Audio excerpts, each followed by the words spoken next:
Congress party నాయకులకు ఈ press meet జరిగిన అందరికీ శుభాకాంక్షలు.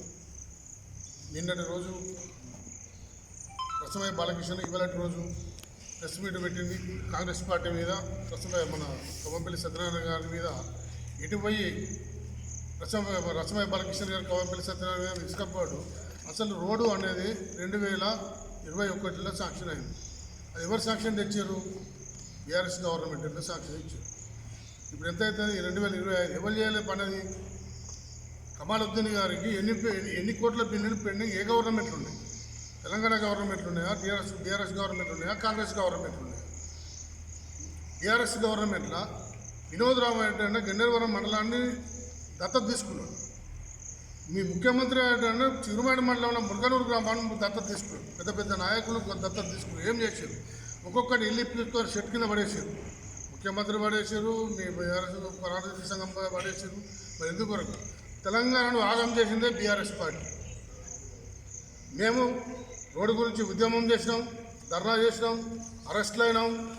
అవసరం అనుకుంటే మా నాయకులు కవంపల్లి సత్యనారాయణ, పొన్నం ప్రభాకర్ గారు 15 కిలోమీటర్ల గన్నేరువరం నుంచి గుళ్ళపల్లి వరకు పాదయాత్ర చేసినాం. మీరు పర్మిషన్ ఇవ్వకుండా మేము కోర్టు ద్వారా పర్మిషన్లు తెచ్చుకున్నాం. మీకు ఎనీ టైం మీరు ఎన్ని ధర్నాలను చేసుకోరు. మా గవర్నమెంట్ మేము అభ్యంతరం ఏది, మీకు ధర్నాల గురించి పోలీసులు అడ్డం పెట్టదు.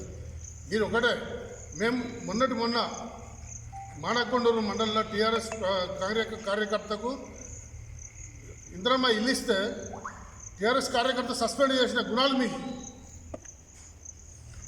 మేము ఒక కాంగ్రెస్ కార్యకర్త మా దగ్గర ఆ కార్యకర్తలు పూర్వాలను చూసి ఎవరైతే నిరుపేదలు ఉన్నారో వాళ్ళకి ఇల్లు ఇవ్వాలన్న దాంతో నడుతున్నారు కదా, దాని మీదే. కానీ మీకు మా కార్యకర్తలు తీసుకోవాలంటే ఇప్పుడు అందరికీ కావాలి. ఇలా ప్రెస్ మిత్రులకు కూడా కావాలి. ప్రెస్ల గురించి మాట్లాడడానికి ఏమున్నది? మాట్లాడడానికి రసమయ్య బాలకిషన్ ఏమంటాను? అప్పుడు నువ్వు ఇయ్యరాదా? మరి 21 శాంక్షన్ అంటే 23 దాకా మీరే ఉన్నారు కదా. 23 దాకా గవర్నమెంట్ మీరే ఉంది. మరి రోడ్ ఏం చేశారు? వీళ్ళకి మానకొండూరు గన్నేరువరం మండలం ఒక్కటే కాదు, యావత్ మానకొండూరు కాన్స్టిట్యూన్సీలోనే బిల్లులు పెండింగ్ ఉన్నాయని ఎడికెళ్ళి చెప్తాడు. గుళ్ళపల్లి నుంచి కొండాపూర్ దగ్గర కవంపల్లి సత్యనారాయణ చేసాడు. ఇది మిగతాది గ్రావెల్ చెప్తాను. ఎడికెళ్ళి ఇస్తాం పైసలు? అదే విషయం ఇచ్చేది కాంగ్రెస్ గవర్నమెంట్, పైసలు ఇస్తుంది కాంగ్రెస్ గవర్నమెంట్, ఇనాగ్రేషన్ చేస్తే రోడ్డు. ఇది ఒకటే కాదు. దయచేసి ఈ అవాక్షవాకులు మాట్లాడి ఈ బుర్రకాని విషయాలు చేయొద్దు అని చెప్పని కవంపల్లి సత్యనారాయణ కాంట్రాక్ట్కి పైసలు ఇచ్చాడంటే ఆయన తీయటం ఉందా? కాంట్రాక్ట్ తీసుకున్నాడు. కాంట్రాక్ట్ పట్టుకొని ఫైనాన్స్ మినిస్టర్ దగ్గర పోవాల్సిన అవసరం ఉంది. మండల లీడర్ నాయకులు పట్టుకొని ఆయన గారు సెక్రటరీ గారికి ఫైనాన్స్ మినిస్టర్ గారి దగ్గర పోవడానికి ఎమ్మెల్యేకి ఏం పని?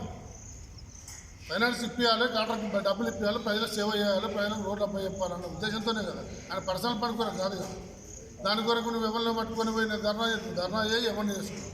ఖబర్దార్ రసమయ్య బాలకిషన్ గారు కవంపల్లి సత్యనారాయణ ఇంకోసారి మాట్లాడితే మాత్రం మేము ఊరుకునే పరిస్థితి లేదు. మేము కూడా చెప్తాం, మాకు కూడా అవకాశాలు